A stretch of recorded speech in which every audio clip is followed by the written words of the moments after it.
Greetings duelists and welcome to another video. So this is Deck Report Season 4, week number 8. By the time of this recording, YCS Orlando just ended Swiss Cup on day 2, and they're about to show who is going to make it to the top 64. Sadly, I could not attend that event. I had life obligations that just came in the way, and they were bigger priorities.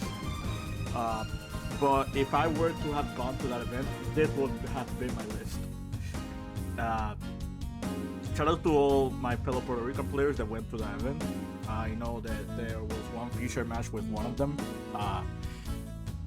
and I know that at least 3 to 4 of them made day 2. As to whether they made it, well, we'll just have to see. But yeah, without further ado, I'll showcase you a list. I only played out one locals this week. I did end up defeated with it. Shout out to all my opponents in Titan games. Really good opponents. There were very close games. I faced against Ryziel. It was Ryziel, Crystron, and there was one other deck that I trying to remember. One other different deck.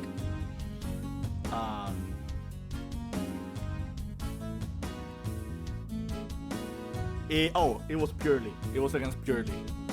Purely Finsmith. Purely Finsmith, Crystron, Ryziel. I beat all of them. All very close games. They all went to game 3. Yeah. Further, let's go on. Triple Dormouse, triple Rabbit, triple Cat. We're still in the dangers. 12 of them. There are 5 Bestials.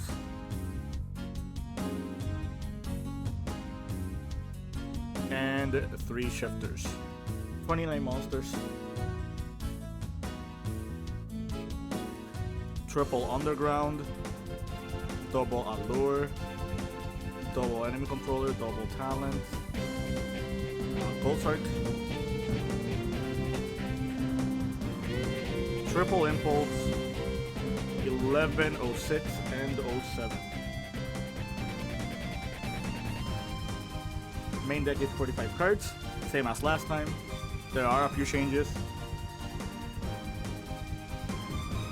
Linger Evil, Decoder, Splash, Deep Blizzard, the 2 Nightmares, Dark SP, the 3 Maliss Queens or the 3s, Firewall, Axis, Griffin, and a Battle Line of Force. Side deck. Triple Ash, Triple Phantasme, Triple Dark Ruler, Double Lightning Storm, Duster, the 3rd Talent, Thrust, and Cold Delivery. Alright, explanation time. So, the first thing you probably noticed is if you've been watching my past deck reports, I bumped Talents and Controller to 2 copies of each. These are just more detonator outs. These cards just synergize well with the dangers as well. The reason for 2 and 2 and not max out on copies of all of them, because I did try out 3 copies of Controller, I tried out 3 copies of Talents, I tried like all 6 copies with lesser Bestials. I think this ratio is correct for what I'm doing. Controller is not once per turn, so even if you draw multiple controllers, it's not the end of the world.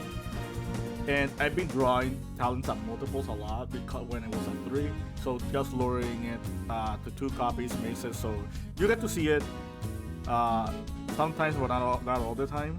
Yeah, I had to make the joke. But jokes, memes aside, with the 12 dangers and the 2 allures, you're just going to draw through your deck like very quickly. So I think these ratios were correct. I opted not to play terraforming because this deck is already this version of the deck is weaker to Droll and Lockbird than other Maliss variants. So I kind of just wanted to maximize on the use of all my extenders. And yes, you can still summon dangers even on the Droll and Lockbird, but just terraforming for this just didn't feel right. Especially when you're going second. I think you're just going to see underground enough times alongside the rest of your engine. I'm still on the 3 shifter and the 3 impulse. I've been seeing a lot of like games on day 1. Like I've been seeing a lot of decks, and shoutouts to Pack PCB. You guys already know him, really big content creator. Like he was playing Maliss Bestial, and all his losses was to the Mitsurugi Raizio deck. And like, I know what I'm talking about when I say that that matchup is just very scary for this deck. Like, I'd rather lose to Pure Raizio on game 1 more than I lose to that deck. That deck is very high roll, and if it gets to play the game, it's just very hard, even with your 5 Bestials. So just having enough main deck hate for that matchup is very important. And that deck is actually doing very, very well. Like, I know Aaron McInnes was X2 on day 2 with it. I know Thrift was X1 by round 12 with that deck as well. So yeah, that deck's no joke. All right, so what other things to talk about? There was one card I thought about playing in this deck, and let me see if I can find it real quick, just to show you.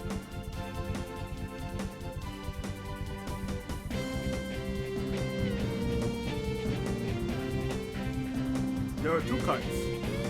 One is right here, and one is right here. So, the first card I thought about when it came to this deck was EMP Meowmine. So EMP Meowmine is actually very interesting in this deck because it's an extender you can summon on the Lancia. I play a lot of Link 2s, like 1, 2, 3, 4, 5. I play 6 Link 2s. I think that's more Link 2s than any other Maliss variant that is out there, so it gives more value to Meowmine whenever they leave the field. It's a good discard of the Nightmares. It's an incredibly good discard. Like, imagine you're going second and you're trying to play against Raizio, and then you just go Phoenix, dump this to pop the Raizio Cross, and then they just chain Detonator, or they just use the Cross like to negate this. Like, once this leaves the field, the Meowmine can just bounce the Detonator, or can just get rid of another card. So this was one example why this card was good. Another thing about Meowmine is it's a dark for a Lure of Darkness as well, worst case scenario. It also does not conflict with Dominance Impulse. And if you do activate Dimension Shifter, you can still use Meowmine from your hand. A lot of people like overlook that as well. Ultimately, it just did not make the cut. I think Enemy Controller was just a better breaker, and it's a better defensive card than Meowmine. That's why I opted not to run it.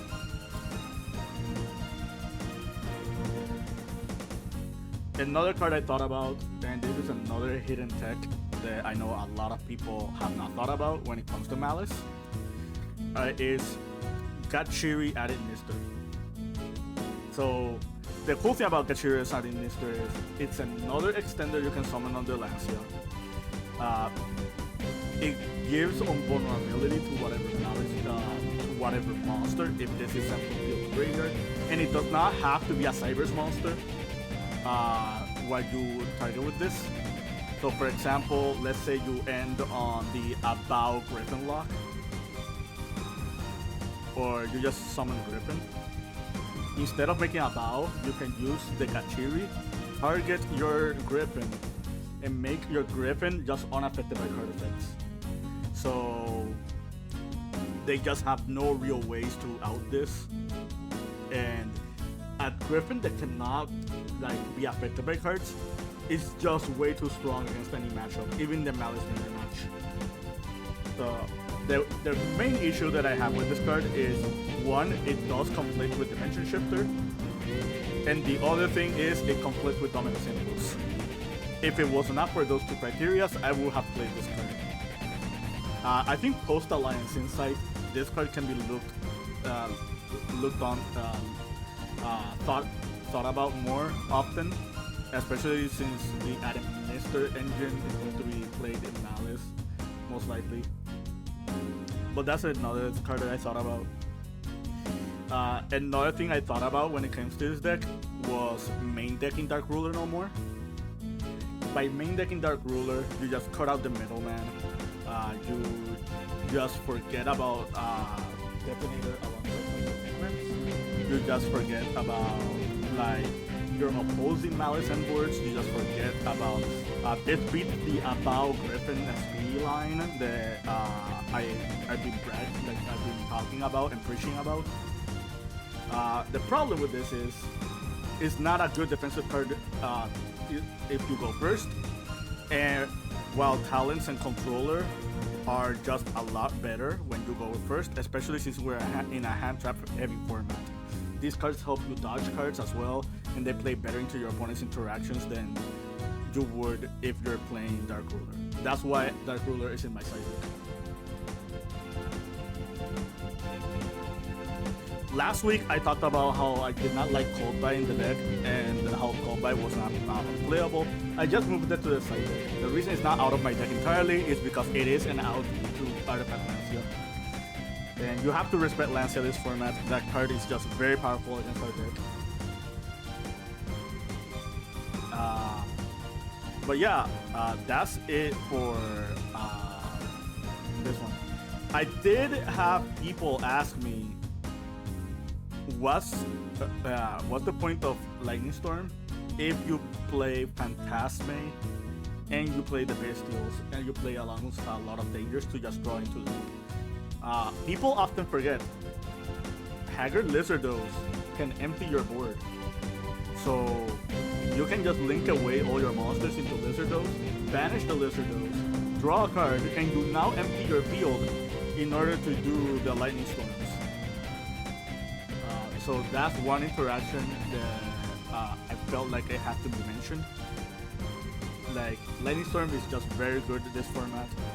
So if you can play it in your deck, you should be playing it. And if you're playing Bestials in your deck, because I've seen the Bestial Fiendsmith deck being very popular, Haggard Lizardos is something you should be considering. Especially if you're playing the Ryziel version as well. But yeah, that's it from me. I hope you found this informative to like understanding. It's not a super lengthy profile. Again, I only live close to one locals. I've been using my weekend to just watch the YCS Orlando, see how like my friends are doing, and just keep myself updated, because after the YCS is over, I will be doing a post and YCS analysis report, and I do want to talk more about Maliss moving forward, as well as a few other decks that I actually want to try out.